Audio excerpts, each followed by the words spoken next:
And I gotta tell you, when we had him on, and he was speaking in that charming Cuban accent of his, the phone lines were melting. The text machine, I was almost going to sue this poor man. The text machine was burning up with people. I thought the text machine was going to blow. Everybody was saying, who is this guy? He should be the next president of the United States. And I swear, Cooksey and Brittany were texting back to our listeners saying, no, his son is going to be the next president of the United States. Just very quickly. This man, to me, is very dear to my heart, and I'll tell you why. As you know, my father, my mother, my grandparents fled communism. It wasn't Cuba, it was Croatia, Eastern Europe. And just like this man, they came to the New World, searching for a better life, for freedom, for liberty, for opportunity, to breathe the air, the clean air of freedom. He fled communist Cuba as a young man. He came to this country with nothing, just like my father, just like my mother, except he had one thing, the will. A will to succeed, a desire to work hard, to pull himself up by the bootstraps, love this country, love its Constitution, love its history, and love its freedom. And he created a beautiful life and a successful life for his son, for his family, and for himself. And now, if you want to see how great this country is, this man, this refugee of communism, of tyranny, his son is now not only a U.S. Senator from the great state of Texas, but he is literally one of the most influential, prominent senators we have in the country today. And God willing, the next president of the United States. This man is the embodiment of the American dream. To me, he is the symbol of everything I stand for, what our show stands for, what Kuhner Country stands for. So please, everybody, give Pastor Rafael Cruz a warm Massachusetts welcome. Thank you. Please be seated.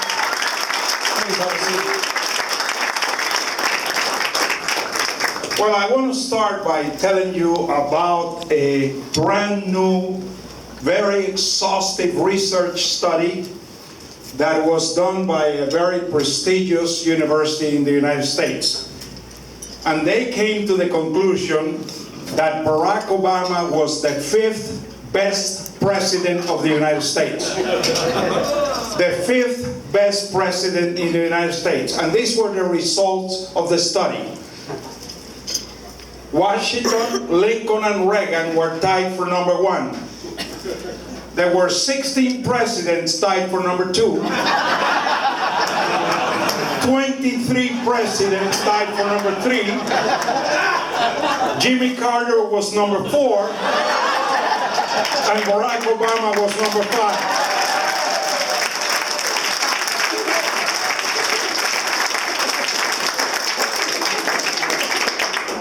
Actually, before I start, we heard from all these wonderful candidates, and I'll tell you, Massachusetts is not off limit to turn it red.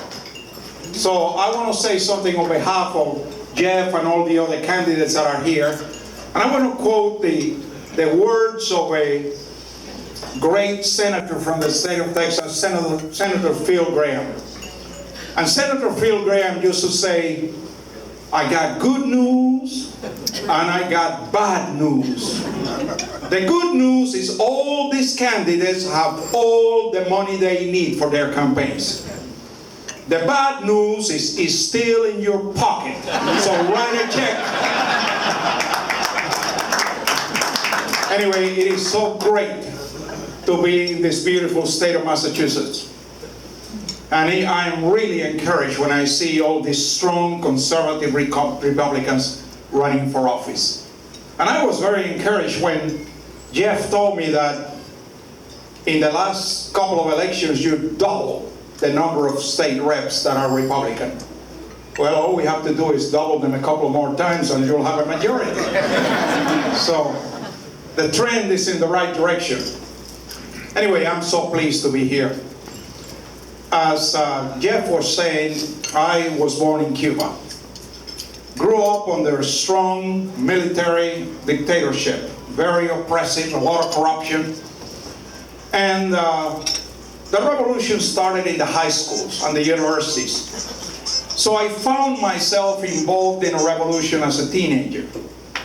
I remember during that time, a young, charismatic leader rose up, talking about hope and change. His name was Fidel Castro. And we all followed him. We thought he was going to be our liberator. Little did we know. Well, as a result of my involvement in the revolution, I was captured, I was imprisoned, I was tortured, but by the grace of God, I was released, and I had no choice but to leave Cuba. I was being followed, I couldn't put my parents in peril, so the easiest way to leave the country was with a student visa.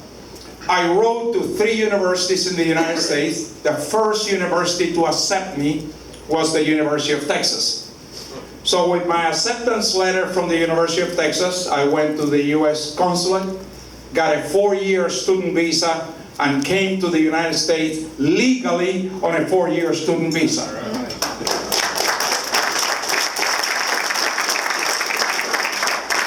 Went to school full-time, worked full-time, and then about a year and 3 months later, on January of 1959, Castro took over.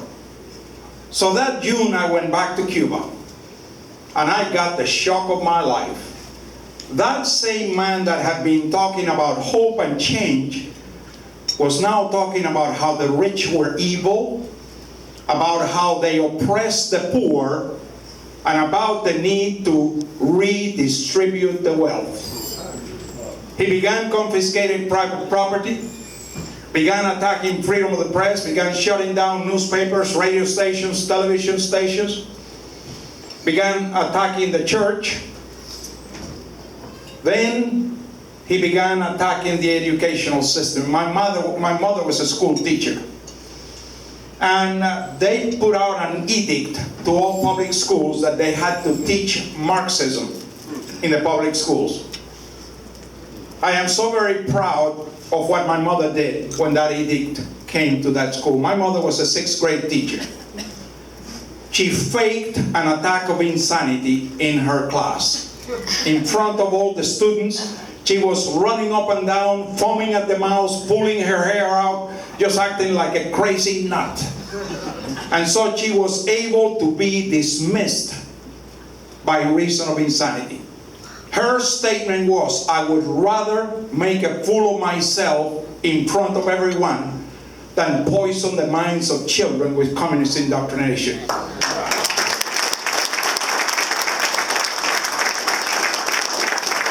So anyway, I came back from Cuba, back to the States, never to return again. But so grateful to be in the greatest country on the face of the earth. I'm so proud to be an American. This is, without a doubt, the greatest country on the face of the earth. And I just decided that I will make the best of it. You know, it is so sad to hear our president trying to convince us that this is not an exceptional country. But this is absolutely an exceptional country. You know, Horatio Alger's stories are a dime a dozen in this country. Anyone with hard work and perseverance can achieve any dream they have. I remember there's a scripture in the book of Proverbs that has served me well for many, many years. And it says, though the righteous falls 7 times, he gets up again. Now, all of us are going to stumble and fall, but when we fall, we have 2 choices. We either can stay down there feeling sorry for ourselves, or we can get up with twice the determination. If we do that, there's nothing that can stop us. So it's all right if you ran and I wasn't successful, just try it again. Remember what Winston Churchill said? Never, never, never, never give up. So I even had people that said, well, you're a foreigner. You're going to be discriminated against. And I said, well, that doesn't bother me at all. All I have to do, if I'm competing with somebody else for a job, I have to be twice as good as the other person, so there's no choice. The choice is obvious. It's also served me well. Anyway, I came back to the States, graduated from college, went on to start an oil and gas exploration company. And then in the late 70s, I was shocked again. Do any of you remember the Carter years? 22% interest rates, double-digit inflation, double-digit unemployment, lines around the block to get gasoline, a government so weak in foreign policy that Iran had become so emboldened that they captured 52 Americans and held them hostage for 444 days. You know, I am so proud of my son that just 2 weeks ago, he was able to pass a bill by unanimous decision in the House and in the Senate, making it against the law for a known terrorist to come to the United States as an ambassador.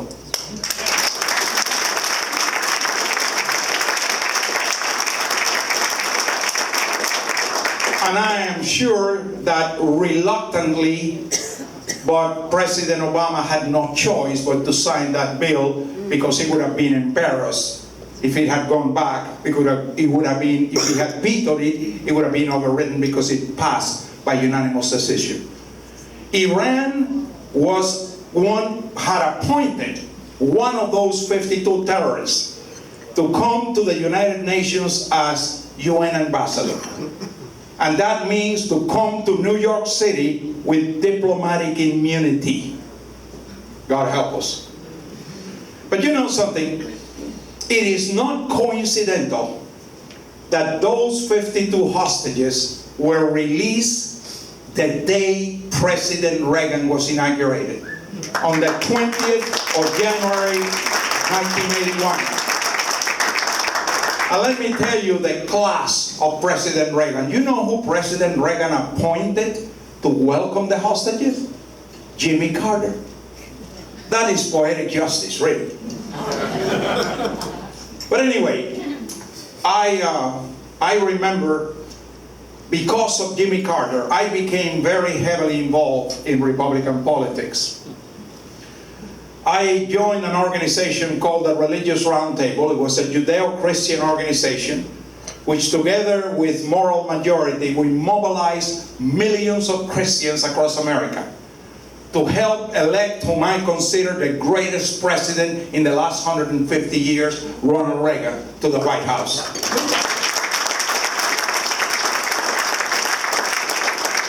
And so when my son Ted was 9 years old, he got a dose of it, because every day at the dinner table, all we talked about was why we had to get rid of this leftist Marxist and replace him with a constitutional conservative. And I remember during that time, I must have asked him 12 times, you know, Ted, when I lost my freedom in Cuba, I had a place to come to. If we lose our freedoms here, where are we going to go? There is no place to go. And that is a very relevant question that each and every one of us needs to ask. Now, quite often I come across people that tell me, oh, we could never lose our freedoms here. We are losing our freedoms here. The difference is this. In Cuba, we lost them overnight. I have a fellow Cuban here, sitting over there. Anyway, we lost our freedoms overnight. Here is happening a little bit at a time. And we keep taking it. Most of us have become complacent. It's like the old story of the frog. You throw a frog in a pot of hot water, that frog is going to jump right out. But you put a frog in a pot of cold water and put it on the stove, and that water is warming up a little at a time, and that frog is comfortable. That frog is complacent, and you can boil that frog to death. And we are being boiled to death just like that frog because of our complacency. It is about time we draw a line in the sand. But anyway, you know, the Bible says that our steps are ordered of the Lord. There's nothing casual on this earth. Everything is causal. You have to move the U. Instead of casual, it's causal. God has a plan for everything. As my son Ted was entering high school, through a client of mine, I was able to introduce Ted to a man by the name of Roland Story. Roland Story was the president of an organization called the Free Enterprise Institute. So now my son is just entering high school. He's reading Milton Friedman. He's reading Adam Smith. He's reading von Mises. He's reading Hayek. He's reading Frederick Bastiat. He's reading the Federalist Papers and the Anti-Federalist Papers. And then the Free Enterprise Institute picks 5 kids, of which Ted was one of them, calls them the Constitutional Corroborators. What a name, eh? The Constitutional Corroborators. And then using what is called a mnemonic device, where these kids would memorize a string of letters, and from that they would recreate the text. These 5 kids memorized the entire U.S. Constitution. For the next 4 years, these 5 kids would go into Rotary clubs all over the state of Texas. Rotary clubs met for lunch. They would put 5 easels in the front of the room, and while people were having lunch, these 5 kids would write the Constitution by memory on those easels.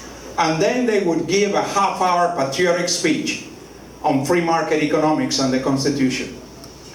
During the next 4 years, my son gave approximately 80 speeches, about 20 per year for 4 years, on free market economics and the Constitution.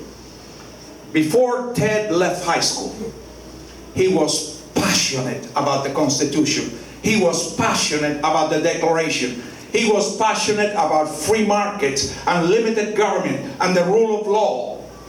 And that passion became like fire in his bones.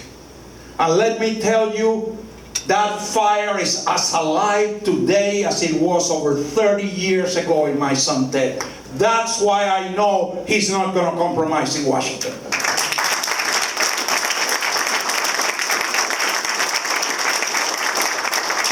Because that fire didn't start today, it started over 3 decades ago. But you know, during all that time, both he and I fell in love with the Constitution. You know, we got to realize there's a lot about our history that is being erased from the history books.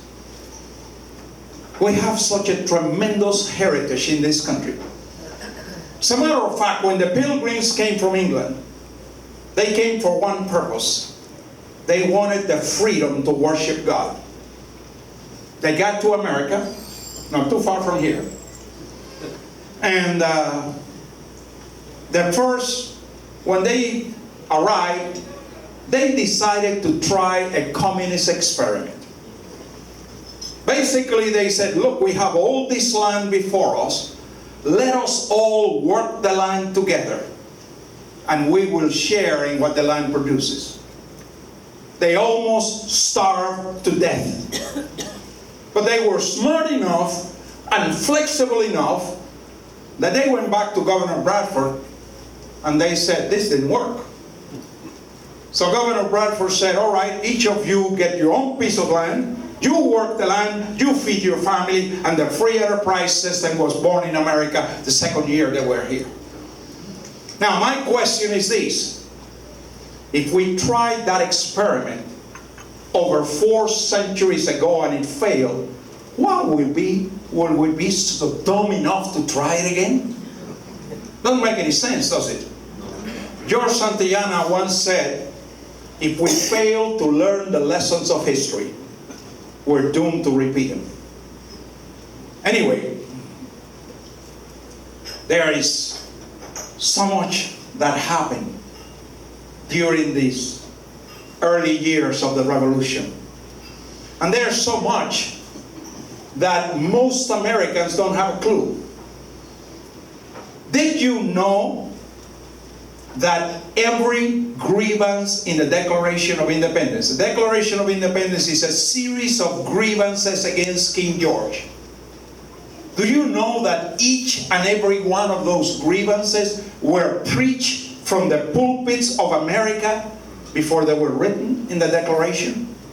It was pastors that started the revolution in the United States. They were the real forefathers of the revolution long before the framers. Pastors like George Whitefield and many others. They were from the pulpit calling out King George for the atrocities that he was perpetrating upon the American people. Now the question is, where are those pastors today? You know where most of them are? Hiding behind their pulpits. Hiding behind their pulpits. God help us. As a matter of fact, you hear, I do pastors' conferences all over the country. In the last 12 months, I've done 24 pastors' conferences all over the United States. And I get a series of excuses from pastors.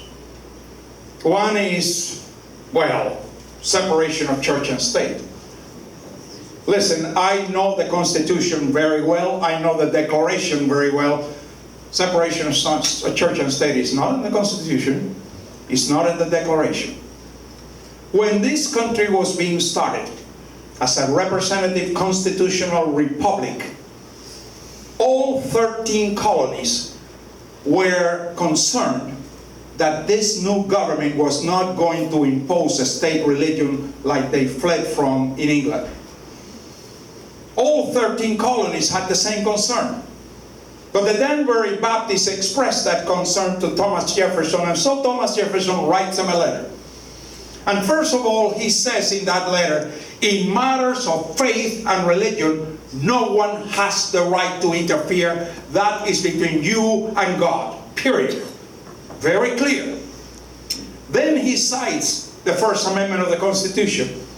And he says that legislature shall not do anything to impose a state religion or to try to be involved in the free exercise thereof. Citing the First Amendment. And then he says, thus, there is a wall of separation between church and state. If you look at the letter to the Danbury Baptists, it is absolutely clear that Thomas Jefferson was talking about a one-way wall. A one-way wall to keep government from interfering with religion or from establishing a state religion. In no way, shape, or form was telling the church not to be involved in society. As a matter of fact, we ought to be an influence in every area of society. As the Church of Jesus Christ, we should be influencing arts and entertainment, sports, the media, boy, that's one group that needs it, education, business, government. Every area.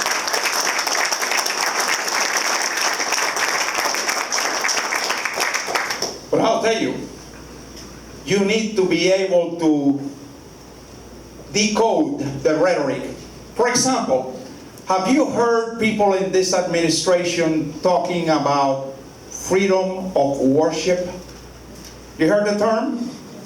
They don't talk about freedom of religion. They are trying to change the phrase to freedom of worship. Let me tell you what comes after that. What comes after that is what you have in Cuba today. You have freedom of worship in Cuba. Freedom of worship means you can worship inside a house of worship. That means it's confined within the four walls of the church. In Cuba, there are sanctioned churches where People can go and they can evangelize inside the church. They can preach.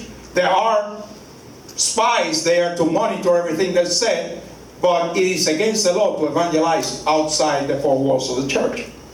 That's where the Obama administration is going, promoting this freedom of worship. Not freedom of religion, freedom of worship. To eradicate religion outside the four walls of the church. To eliminate all the influence on religion upon society. But you know, the Bible says in Proverbs chapter 17, verse 15, it says, "He that justifies the wicked, and he that condemns the righteous, both of them are an abomination to the Lord." He that condemns, he that justifies the wicked, or he that condemns the righteous. Now let me ask you a question. If you are silent, are you not justifying the wicked? Silence is not an option. Edmund Burke once said, "All that has to happen for evil to prevail is for good people to do nothing." Passivity is not a solution. All of those people that didn't vote in the last election, they voted for Obama by not voting. There is another excuse that I get. Oh, God just defined the gospel. What is the gospel? Because the gospel is a lot more than John 3:16. You know, the Apostle Paul said, "My hands are free from the blood of all men because I have not shunned to declare to you the whole counsel of God." That's from cover to cover. And let me tell you, the Bible talks a lot about politics. As a matter of fact, did you know that the Bible tells you exactly who to vote for? Very, very clearly the Bible tells you who to vote for. Let me prove it to you. Let me put it in context. Moses has just crossed the Red Sea. And now Moses is in the wilderness trying to govern 1 million people. And Moses is going bananas. And here comes his father-in-law, Jethro.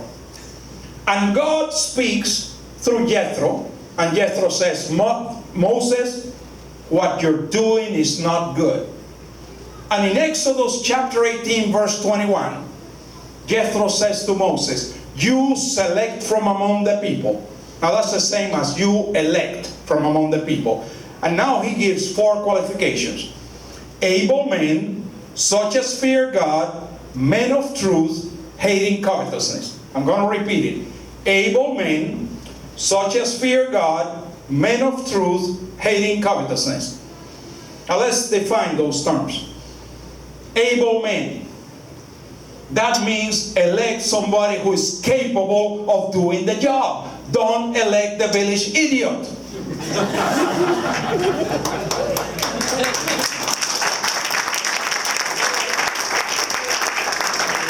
And by the way, when I'm talking about men, I'm talking about men and women. Number 2, such as fear God. Now that requires some explanation. What does it mean to fear God? Well, if you fear God, you obey God's precepts. And what does that mean? Well, first of all, you live by a moral code. For example, you defend the sanctity of life. But beyond the moral code, that means you live a life of integrity, honesty, hard work, individual responsibility, the rule of law, and yes, free enterprise and limited government. And the Bible has a lot to say about all those. So able men, such as fear God. Number 3, men of truth. Now, haven't we had enough men and women of lies in government? I mean, this administration will tell you one lie to cover up the previous lie. And whether it is Lois Lerner, or is Ron Emanuel, or is our illustrious Attorney General, or is our President, they go from lie to lie to lie to lie. It is about time that we have men and women of truth running for office, men and women of truth in public office.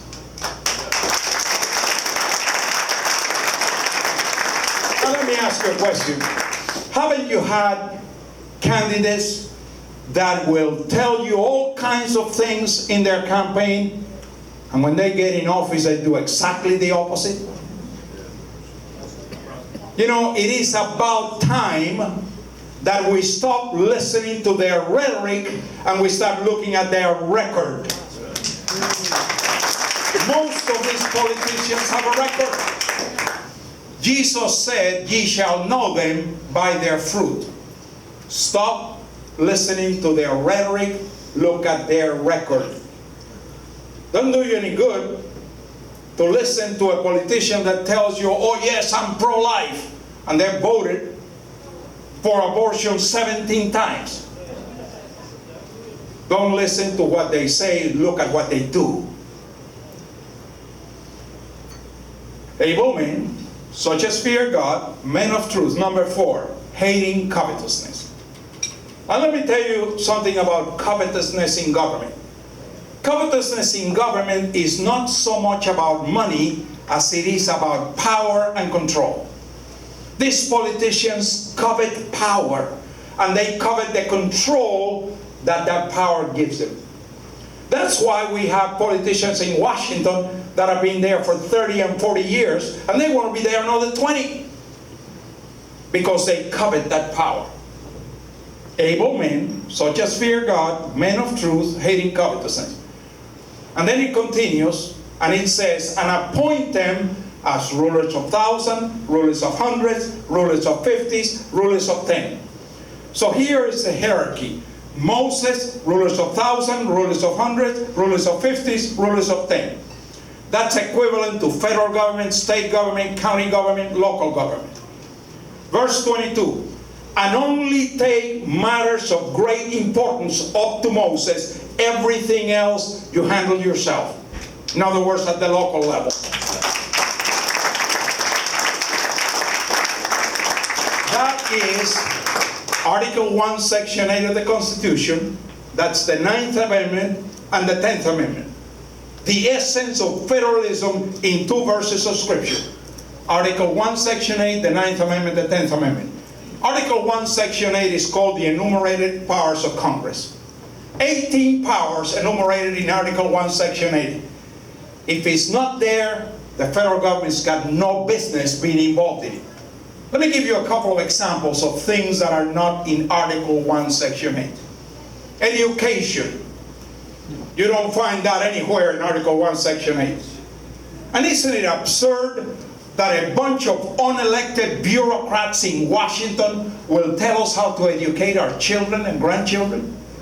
That decision needs to be with the local school board, with parents, and with teachers.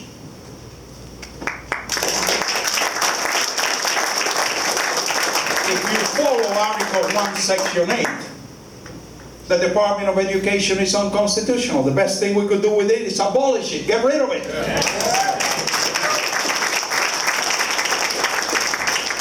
Let me tell you another word that is not in Article 1, Section 8. Environment. And I'll tell you what, if there is a single agency of the federal government that is most responsible for the economic malaise that we have in this country, that is doing more to destroy our country, destroy our economy, is the EPA.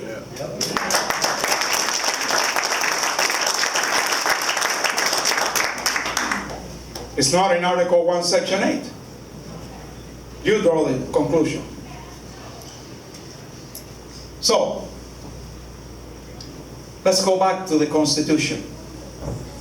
You know, it is not coincidental that the very first 3 words in the Constitution are "we the people." We the people.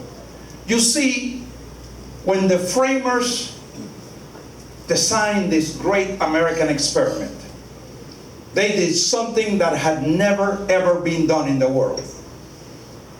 All other governments around the world were top-down governments, were ruled by a tyrant or a monarch. And the people were serfs of that government under total control of that government. The framers turned that system right side up, and it became a bottom-up system, where we the people are the ones who govern. I'll tell you what, it's about time that we send a loud message to our politicians in Washington and our politicians in the state houses that they work for us, we don't work for them.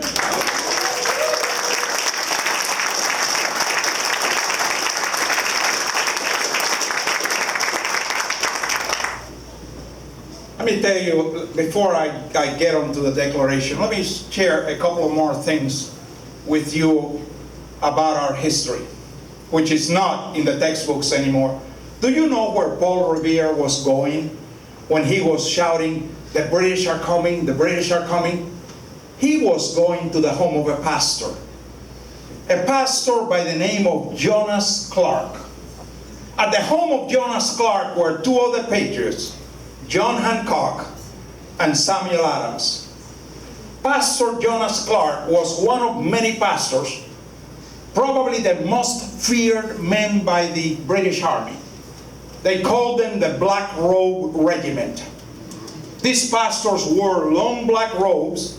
Many of them had the Continental Army uniform underneath the black robe. They would preach on Sunday and then take off that robe and with half their congregation go fight for our independence.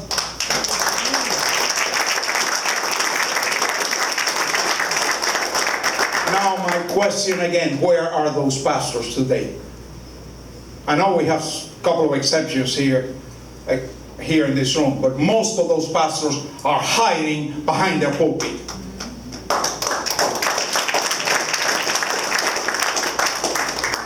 As a matter of fact, the very first battle for our independence was the Battle of Lexington.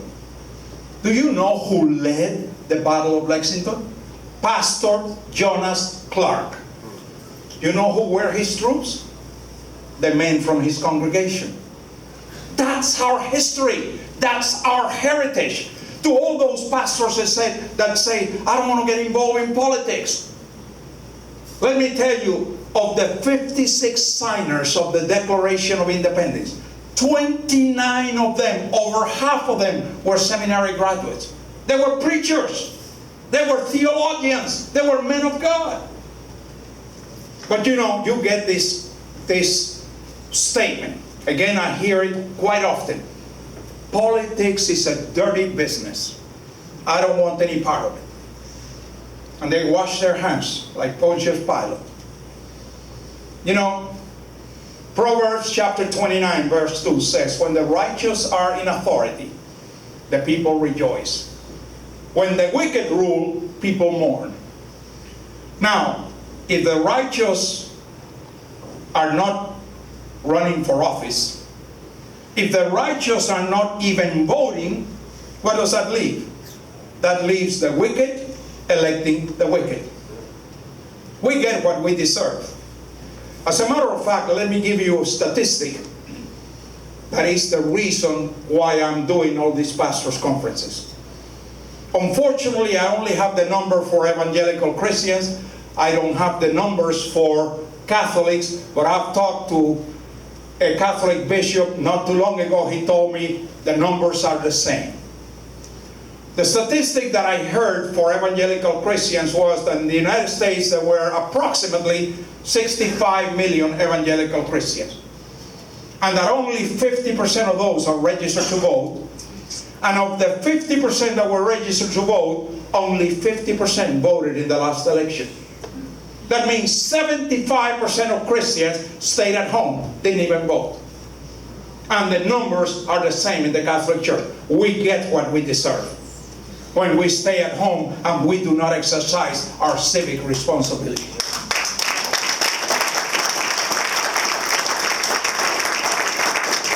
But let me tell you the flip side. If the people of God would get involved, you just look at the numbers. As I said, I don't have the numbers for the Catholic Church, but among evangelical Christians, 50% and then 25%, we're talking about 48 million evangelical Christians sitting at home. Suppose we had 5% of those to vote, and to vote according to biblical principles. We could turn Massachusetts red in one election. We could turn every state in the union red in one election. But it takes the people of God, the people of principle, to become part of the solution instead of whining and complaining. Let me tell you, if you don't vote, you have no right to complain. But it's not just voting, it's voting according to principles that you uphold. Principles should go above party. Let's stop being politically correct and let's start being biblically correct.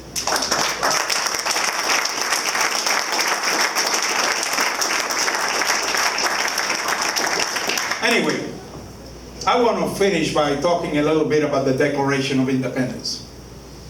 And in the second paragraph of the preamble, it begins by saying, we hold these truths to be self-evident.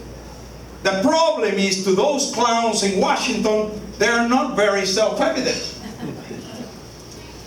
It continues by saying that all men are created equal. Again, the problem with Washington is that some are more equal than others. We saw it with the bailouts that were just giving handouts to pay off political favors. Or we saw it with Solyndra, we saw it with General Motors, we saw it with General Electric. The biggest example of that is Obamacare. Here is a law that nobody wanted, that Nancy Pelosi said we have to pass it before we read it. Now they read it, now they're shocked, now they don't like it. But anyway, that Congress who passed the law, they want an exception.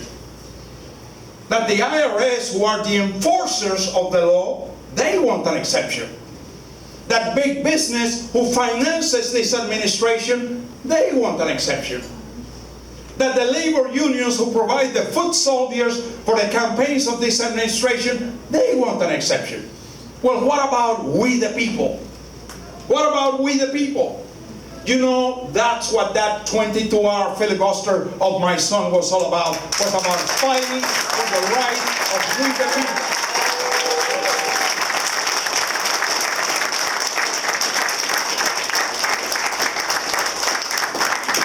And you know, you read it probably 2,000 times. Ted Cruz shut down the government. That's not true. Harry Reid and Barack Obama shut down the government. You also hear of Ted Cruz. Ted Cruz really had done a lot of harm to the party. No, Ted Cruz brought Obamacare to the limelight and put it as a concern for the whole population. And as a result of that, the whole, as was said a little while ago, I think it was by Vic, the Democratic Party is scared to death. So maybe it was you. The Democratic Party is scared to death. Let me tell you, the biggest blessings that their conservatives have received is Obamacare. Obamacare is the gift that keeps on giving. It is a nightmare of such proportions that is going to be the debacle and, you know, the demise of the Democrats. And they are dumb enough that they are doubling down on Obamacare. And we are going to see unprecedented wins in 2014. Across the board, not only federally, but in every state legislature, we're going to see wins left and right. People are fed up. I see a young man, 10 years old over there. Unfortunately, I don't see too many other young kids here. But I will address this young man. And let me tell you something. Tell me your name one more time. Colin. Let me say something, Colin. I'm going to say something very serious. If we lose this fight, you will not have a future. That's how serious this fight is. I want each and every one of you to hear me. If we lose this fight, our children and our grandchildren will not have a future. Now, with that ominous statement, can you afford to continue sitting down on your rear end? No. No, we have to take this country back. And we can. And we can. Remember Proverbs 29:2. When the righteous are in authority, the people rejoice. When the wicked rule, people mourn. There has been a lot of mourning in America in the last 5 years. But there's another verse of scripture that gives me a lot of courage. And that's Psalms 30, verse 5. And it says, weeping may endure for a night, but joy cometh in the morning. And let me tell you, morning is coming to America. Morning is coming to America.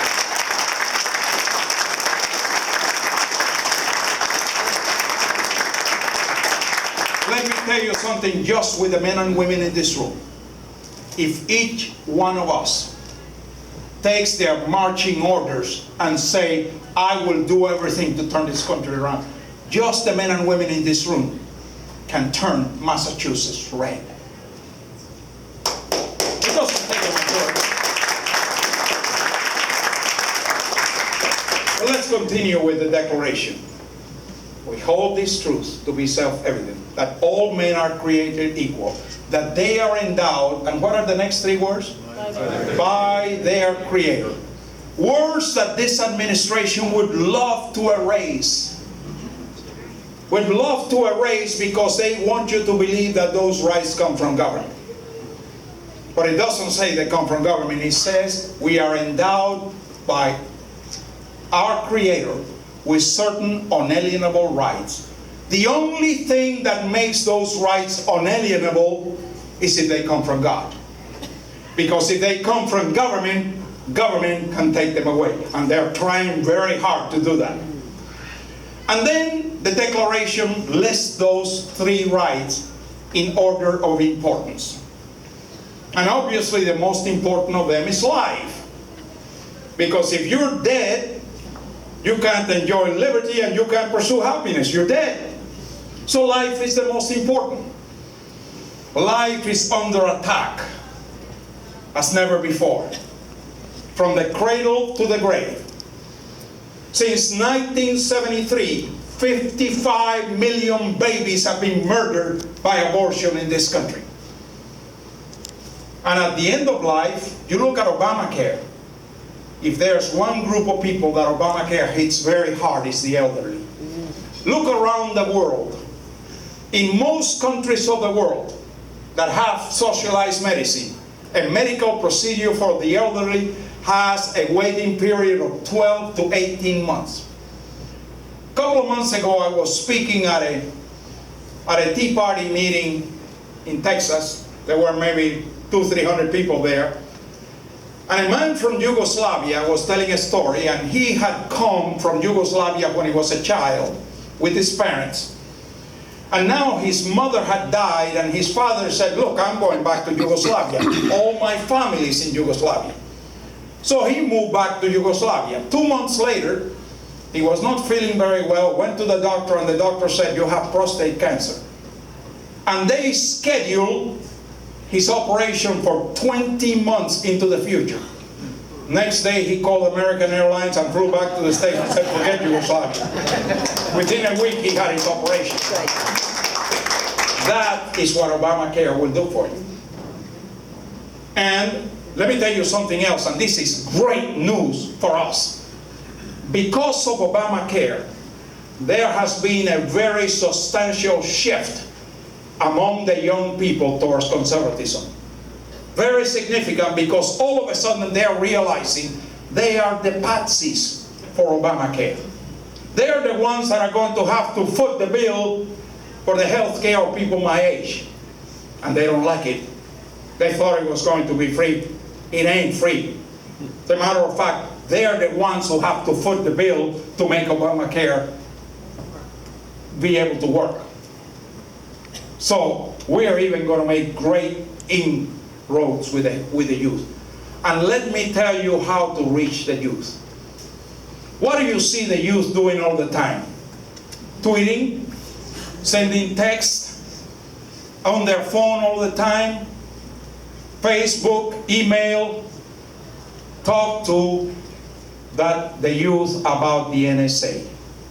Talk to the youth about how the NSA is reading all their texts and all their emails. and listening to all their phone conversations to their buddies and their girlfriends and boyfriends and reading their emails. And I'll tell you, you'll get their attention. That's a winning issue for the youth.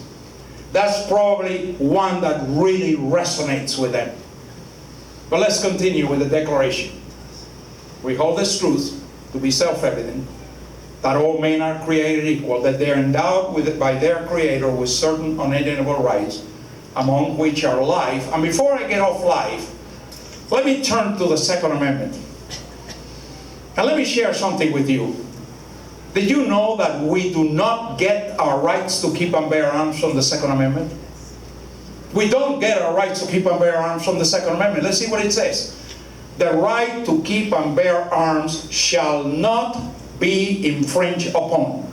The Second Amendment assumes you already have that right. Because you see, the right to keep and bear arms, the right to keep and bear arms is immersed in that right to life. If you have a right to life, you have the right to defend your life and defend the life of your loved ones. That's what's at the core of this fight for the Second Amendment. Of course, you know about the new idea of Eric Holder. He calls it smart guns. A gun that only you can fire. You have to have a bracelet that sends a signal, listen carefully, by GPS to your gun. And if you don't have that bracelet and you don't send that signal to that by GPS to that gun, the gun won't fire.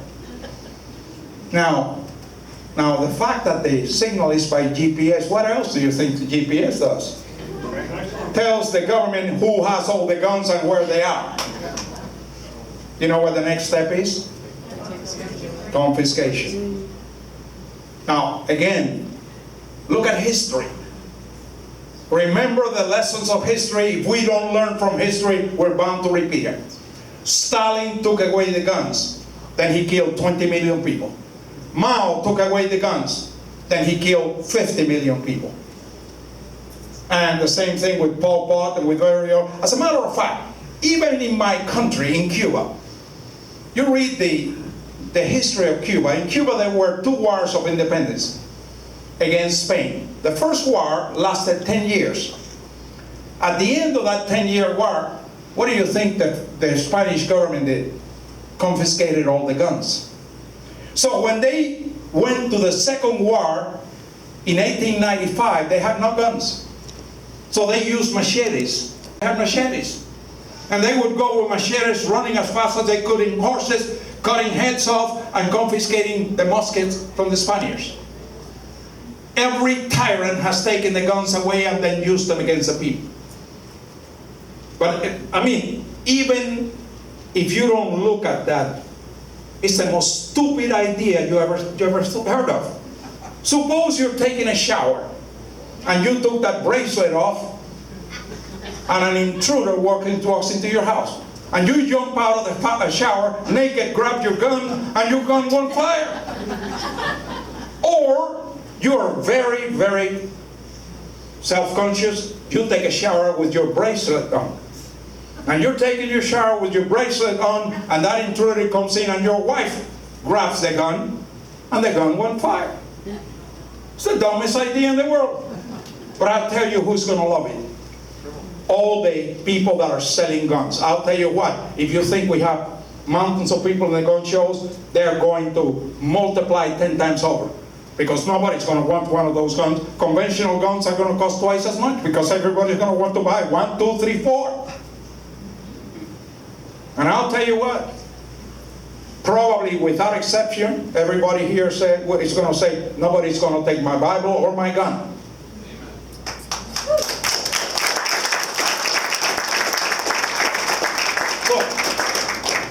The next most important right is liberty. Because if you don't have liberty, you're a slave. And if you're a slave, you cannot pursue happiness. The next statement says, governments are instituted to preserve these rights, not to trample upon these rights like it's happening on a daily basis by an administration totally out of control, by a president that tells you, I got a pen and I got a phone, by a president that is governing by executive order, by fiat, by decree, no different than that bearded dictator I left behind in Cuba.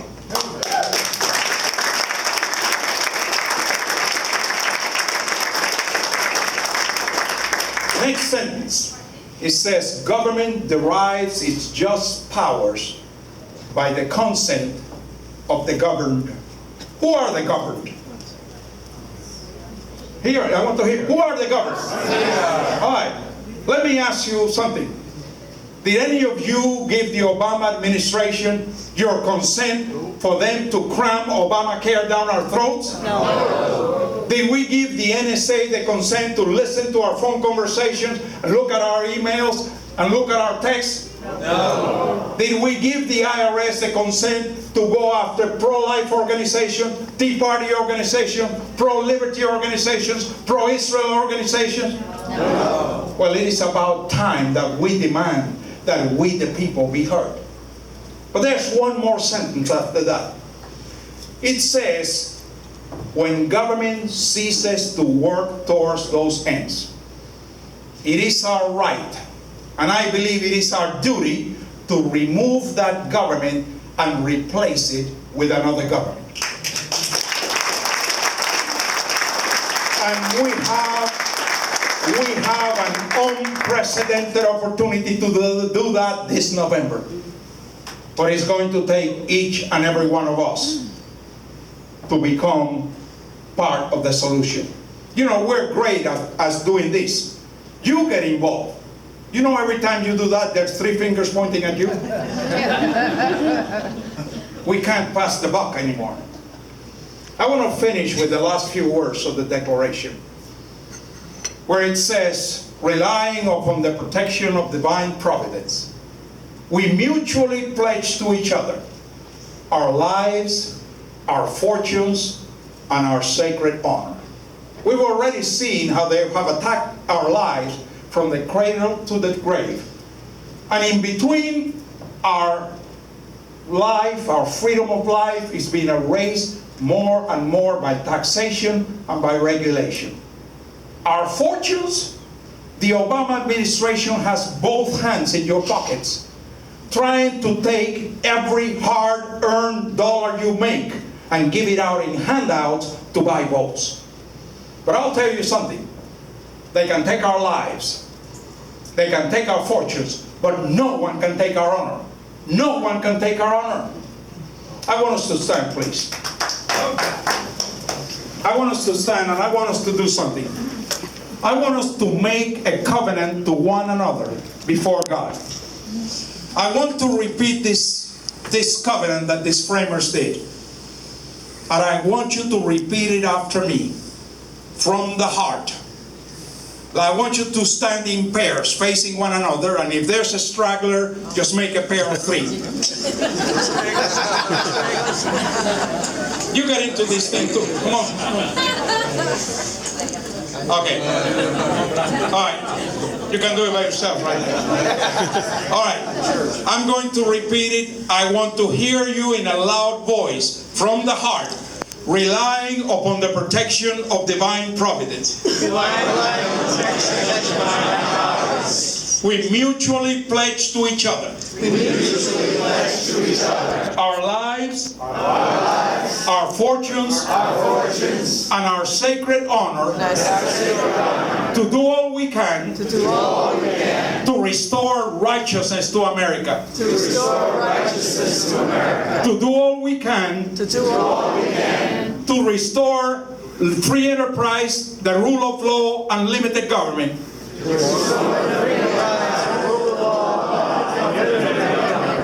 To make America again,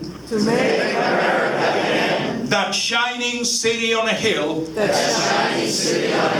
So help me God. Thank you. God bless you. God bless America.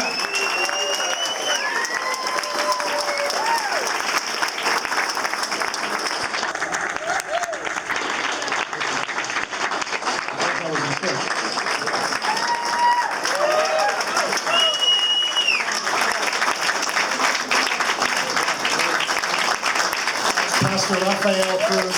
Now you know where Ted gets his speaking abilities from. The apple doesn't fall too far from the tree. My friends, obviously I want to thank Pastor Rafael Cruz for that incredible speech. I want to thank all of our speakers, but most of all, I want to thank you. You are the backbone of this country. You truly are incredible. To me, you're the reason why I'm in Massachusetts, why I'm in Boston, why I believe the future is ours. And I want to thank all of you. God bless you. Have a great weekend. I'll be around if you want to talk or mingle a little bit more. If not, please drive safely. And again, may God bless the greatest country in the history of the world. Thank you very much.